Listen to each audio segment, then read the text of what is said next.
Hello, everyone. This is John Jenkins, and I'm bringing you another video from my. This is from my Kickstarter crowdfunding business channel, and it is the top 10 reasons why you should stay poor.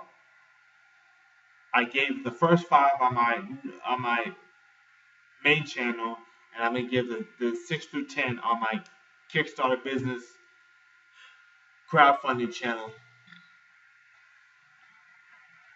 And yeah, so reason number 6. There's a good reason why you are poor. I recently went to I recently went to a job interview at the Target in Evanston, Illinois, right, which is a suburb of Chicago, northern suburb of Chicago, and I noticed that I went there, right? I went there. Uh, I went there. You know, I finally found a place.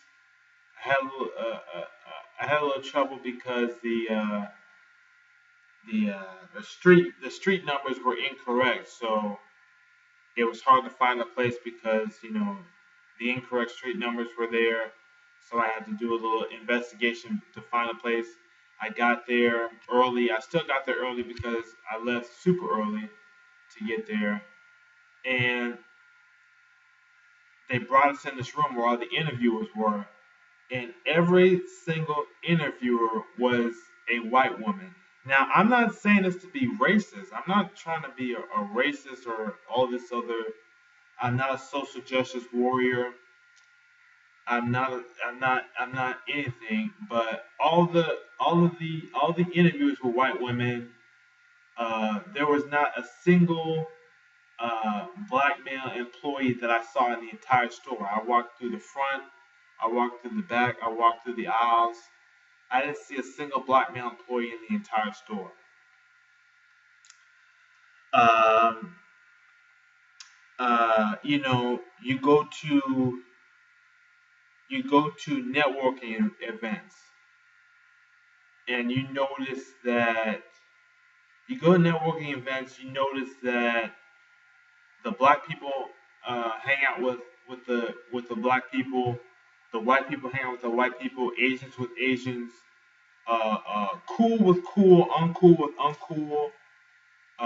Well, uncool just stay by themselves, and young with young, old with old, you know, and this is what happens when you go to networking meetings. So there is a good reason why you were poor, and you know, uh,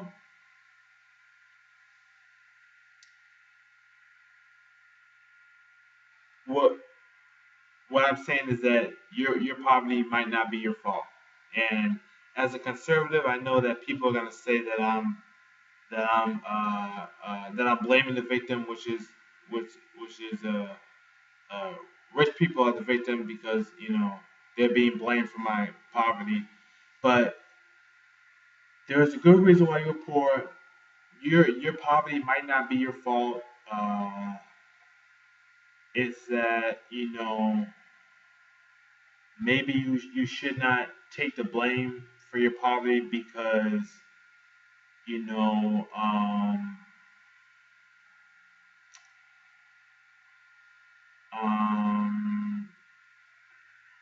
it sets up a false narrative.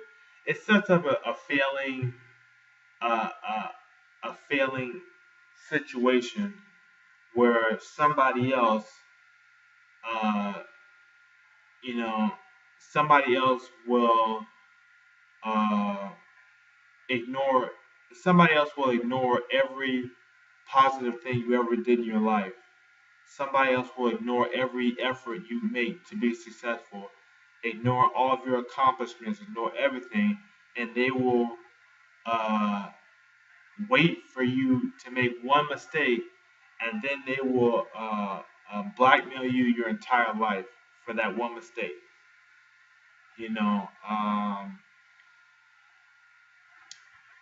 what I'm saying is that it might not be your fault that you're poor. Now, you know,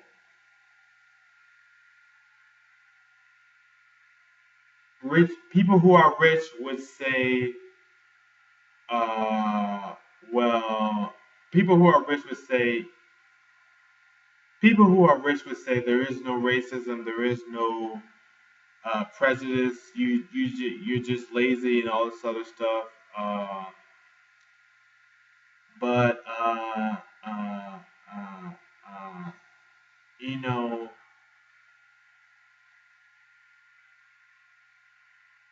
I look. I'm a Trump Republican. I'm a Trump Republican. I'm a Trump Republican.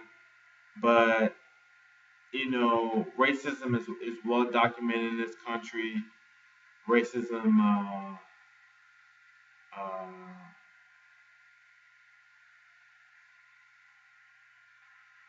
can and does have an effect on your life. So just think about that. You probably what number six really means is that you probably should not blame yourself for being poor, especially if you were born poor. You know, because you know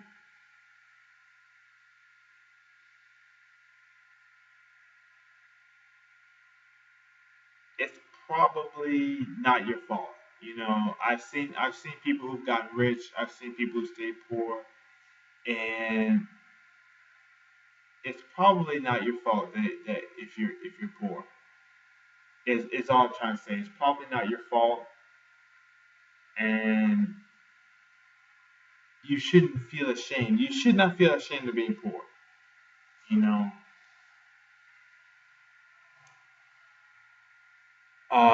there are a lot of rich people who should feel ashamed, and same. There are also poor people who should feel ashamed, but you probably should not feel ashamed just for being poor. Is all I'm trying to say. And number seven is that instead of going for money, you should go for happiness. Happiness is more valuable, and you might enjoy being poor more. And like I said in the intro to this video, I could write if I stay poor, if I stay poor, I could write two novels a year and maybe two novels and maybe two full length theater plays, and a screenplay and some short stories every year for the rest of my life. If I stay poor, I could, you know, uh, read that special book at the library. I don't want to tell which one it is because I'm about to do. I'm gonna do a video series on it later. So I don't want to tell you what it is. And you know, uh, I just enjoy being poor more.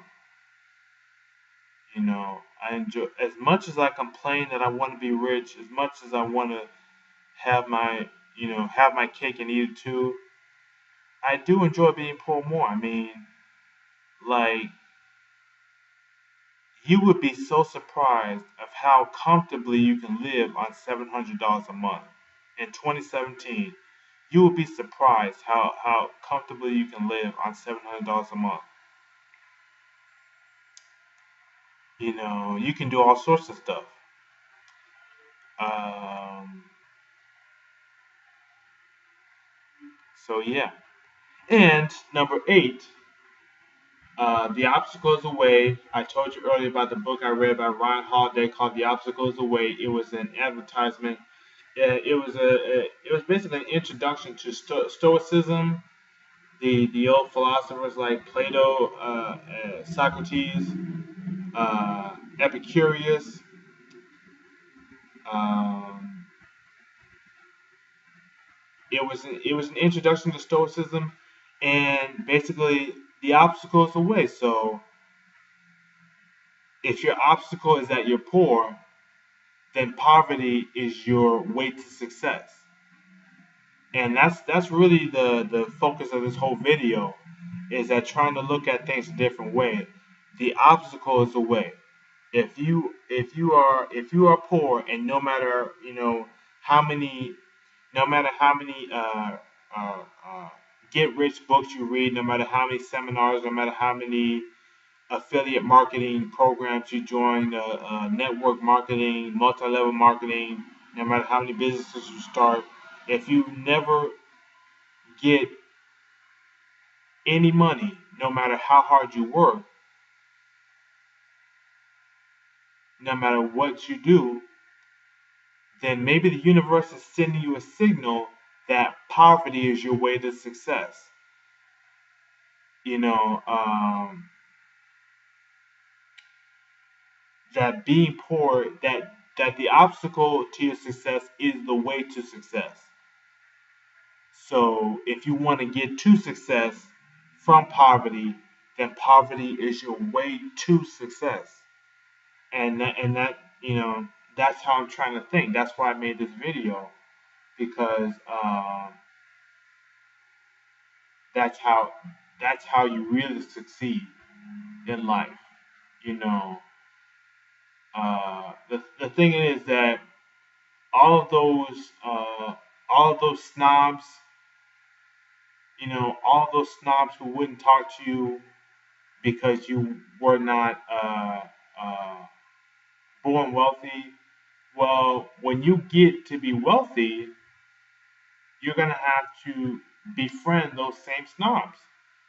But the thing is that you already know their personality. You already know that they're only talking to you so that they can get your money. They're only talking to you so that they can be seen, get more attention, get more sex, get more alcohol, get more cocaine, get more of whatever physical thing they want.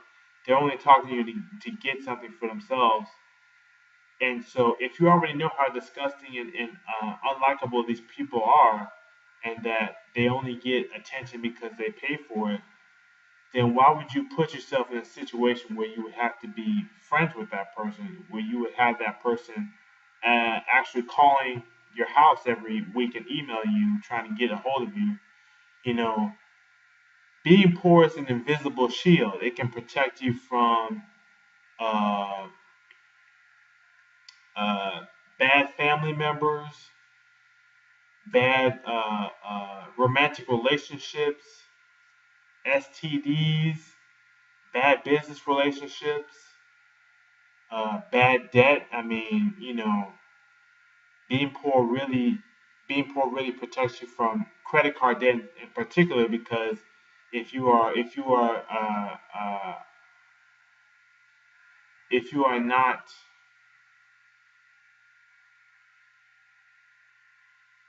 if you're not wealthy, then they're not going. Ironically, if you're not wealthy, then they're not going to let you destroy yourself with credit card debt. They'll only let you destroy your credit card debt, destroy yourself with credit card debt if you have a lot of money. So if you have, it's like it's like uh,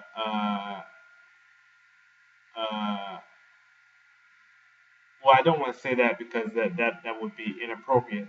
But um,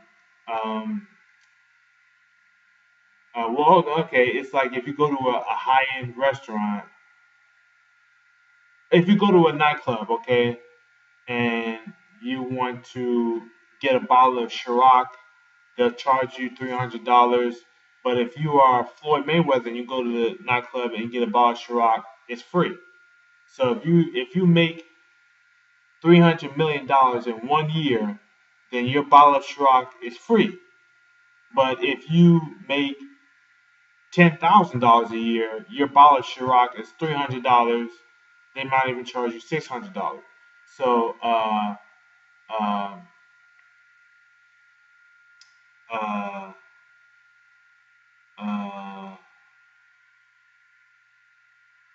why did I get on that tangent? I forgot. I went on a tangent, but the obstacle is the way, and If you are poor, then the way out of poverty is through poverty. You have to experience the poverty in order to get out. So, you know, uh, somebody once said you can't go over your obstacle, you can't go under your obstacle. You have to go through it. You have to go through it. You have to go through it. You have to experience the entire thing. And number nine, all of your friends are poor.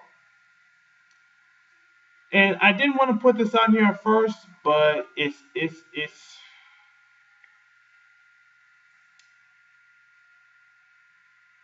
important to keep in mind because all the people you grew up with, all the people who know you the best, they're all poor. So what's the point of getting this house over in the Aspen when your favorite friends are sitting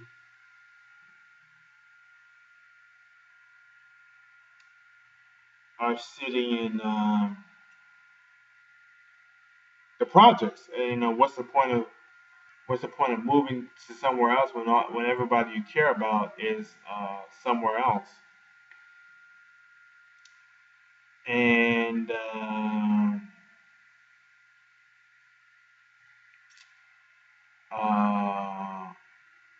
so you should, you know, you should think about the people you care about, and all the get rich people will tell you that you have to eliminate your poor friends and just be rich friends with rich people. But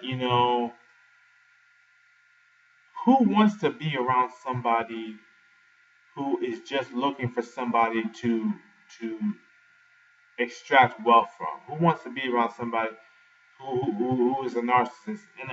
And I say that because I'm a narcissist, and that is the next point on this list. The last point on this list is that I know that I'm a narcissist. So why do I want to hang around with a whole bunch of other narcissists?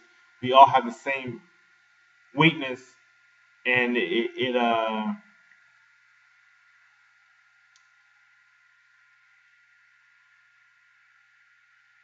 neither of us can get anywhere in life because we are stuck on ourselves. So that's number nine. All your friends are poor. You should stay with the people you care about, the people you know who you've known all your life.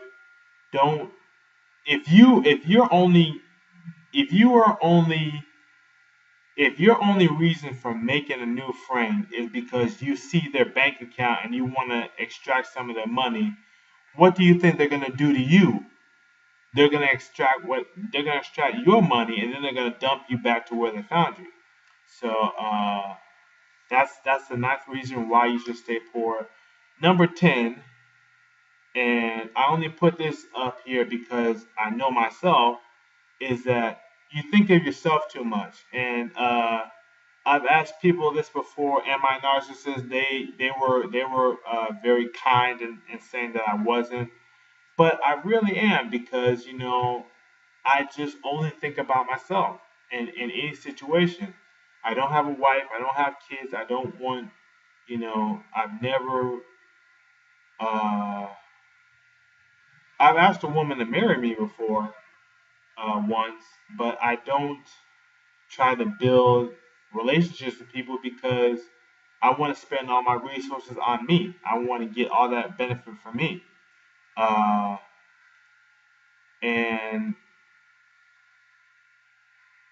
you know that could be the reason why I'm poor is that I don't uh, I don't help other people. I stopped volunteering a while ago. I stopped volunteering, and it's just been. I just think about me all the time. From the day I get up, the only question I ask myself is, what do I want to do? What is interesting to me? I don't care about what anybody else is interested in. And you know, you think about yourself too much means that you should, if you want to live the best life, then you have to help as many people as possible. If you want to live the best life, and it won't be it, and that's the thing is that it won't be that fun when you're helping other people, but it'll be a better life. As in, when I spend money, there's this feeling of euphoria. It's like cocaine. I've never tried cocaine, but I imagine that spending money is like taking cocaine. You know, you um, you really want to stay. Okay. Spending money is like cocaine. Once you do it, it's like you just want to keep doing over and over and over again. You feel emotionally like you're lighter than air. You feel like you're juiced up and you're ready to go. But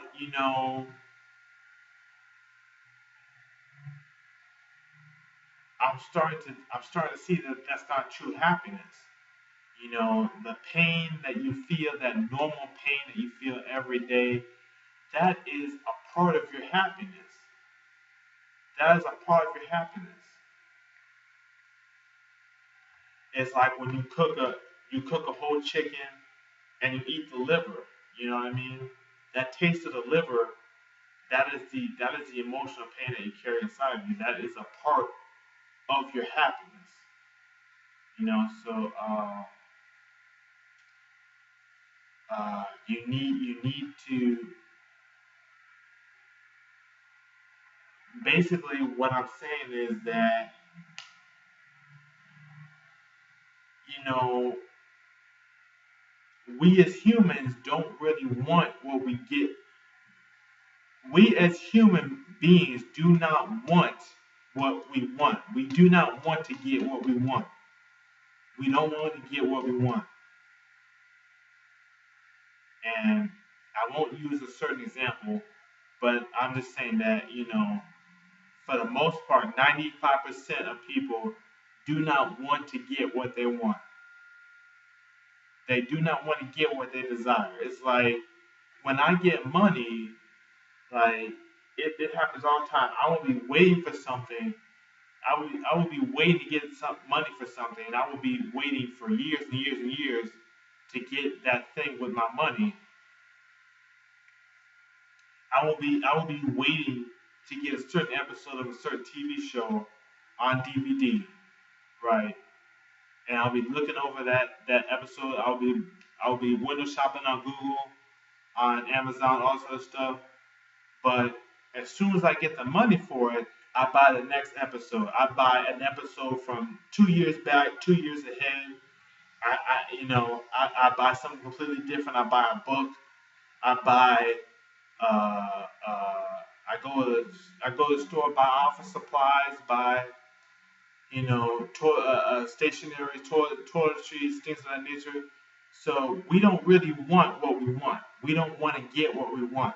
When we get the opportunity to get what we want, we go for something else because you know we understand that what we want is not the important thing.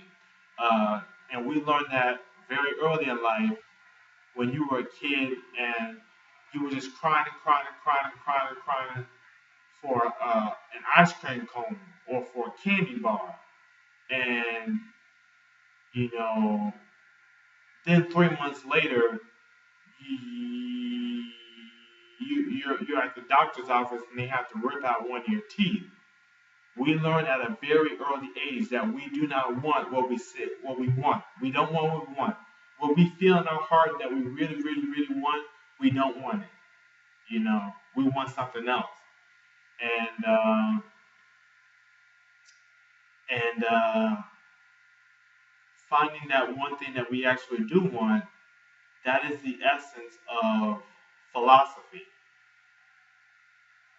and that is the essence of philosophy and also literature. Is that we don't want what we want. We want something different. So that is number 10. You think about yourself too much.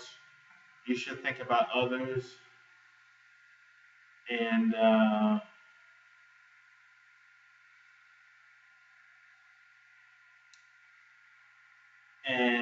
the reason why I did this video was I read the obstacles away. That was one reason, and also, you know, I want to help people in life, but I cannot be credible as a source of wealth because I was raised on welfare, and I've never been wealthy in my life, so I cannot give you advice on wealth, but I can give you advice on poverty, which is something that I know. And uh, uh,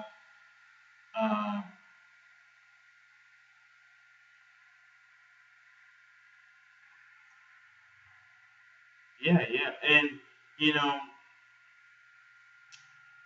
as I've also said in this video before, poor is the alt rich in America. If you are poor in America, you are alternate.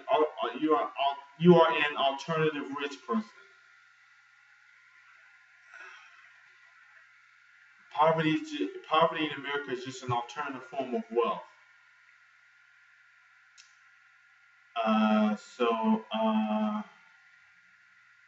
if I ever become rich, then I will. At that point, I will talk about how to become rich, and I'm gonna write a book, a very special book that helps. It's very informative book in the future. But for right now, that's all I have to say.